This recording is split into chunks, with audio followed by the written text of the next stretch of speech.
confirm that the Government has today decided that Ireland apply for financial assistance to the European Union. The request of the Government was transmitted to the European authorities this evening. The European authorities have agreed to our request. A formal process of negotiation will now commence that will lead to the provision of assistance on the basis of a programme to be negotiated by the Government with the European Commission and the International Monetary Fund in liaison with the European Central Bank. I expect that agreement to be finalised shortly within the next few weeks. The negotiation will, of course, build on the technical discussions that have been ongoing here in Dublin in recent days.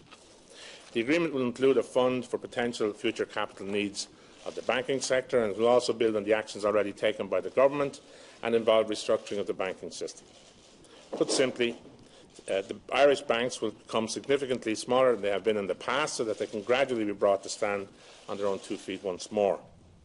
The second key element of the agreement will be a programme to reduce our budget deficit. And again, put simply, the Government has to increase our taxes and reduce our spending to levels we can afford. In order to help Ireland complete these essential tasks and to safeguard the stability of the euro area, we will receive funding which we will repay over time. I am not in a position to give any more detail tonight, other than the terms of the agreement and the level of the funding that is likely to be involved will be provided for in the negotiations that is ongoing. However, I can state clearly that the question of changing our corporation tax rate has not arisen. Because of the strategy that we have adopted over the past week, we are now in a position to apply for assistance on a basis that is in Ireland's national interest. The next step in the process will be the publication of the Government's 4-year plan to solve the problems in the public finances. It is the responsibility of the Government to prepare and publish that plan. The next essential step after that will be the passing by Dáil Éireann of the budget for 2011 on the 7th of December.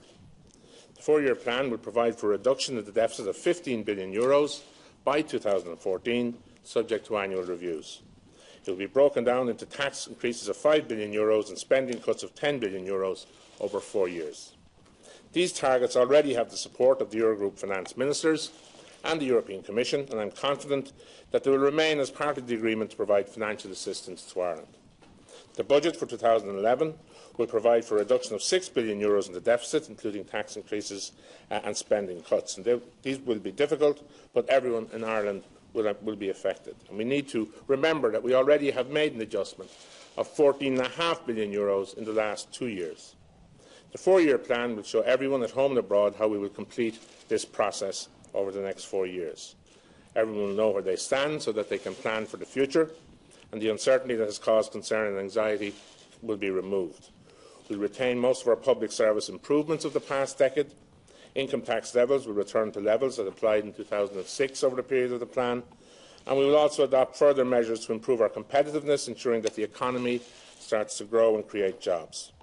It is in the interest of every citizen, regardless of political persuasion, that in the coming weeks we publish the 4-year plan, we finalise a programme with the EU and the IMF, and we pass the 2011 budget.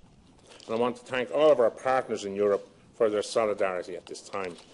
I welcome the supportive statements in recent days from Prime Minister Cameron, Chancellor Merkel, President Sarkozy and others, and the leaders of the European institutions. Ireland's membership of the European Union has transformed our country for the better, and we are profoundly grateful for the solidarity that Europe has shown to us since this financial crisis began. I also acknowledge the enduring support and friendship of the United States and our other friends around the world. To the Irish people, I say simply this: we should not underestimate the scale of our economic problems, but we must have faith in our ability as a people to recover and to prosper once more. And while we are fortunate to have from our partners, the task of rebuilding our economy falls to our own efforts as a people. That is where the focus of our efforts must turn over coming weeks, beginning with the 4-year plan and then the budget. And now we need to show the solidarity in our own country that our neighbours have shown to us at this time. I will ask Ms Finance to say some opening remarks. I will just add a few words to what Taoiseach has already said. Following the government meeting today, when it was decided to apply for the European facility, a meeting of the Eurogroup took place by teleconference. Many member states participated, and they welcomed the request of the Irish government for financial assistance from the European Union.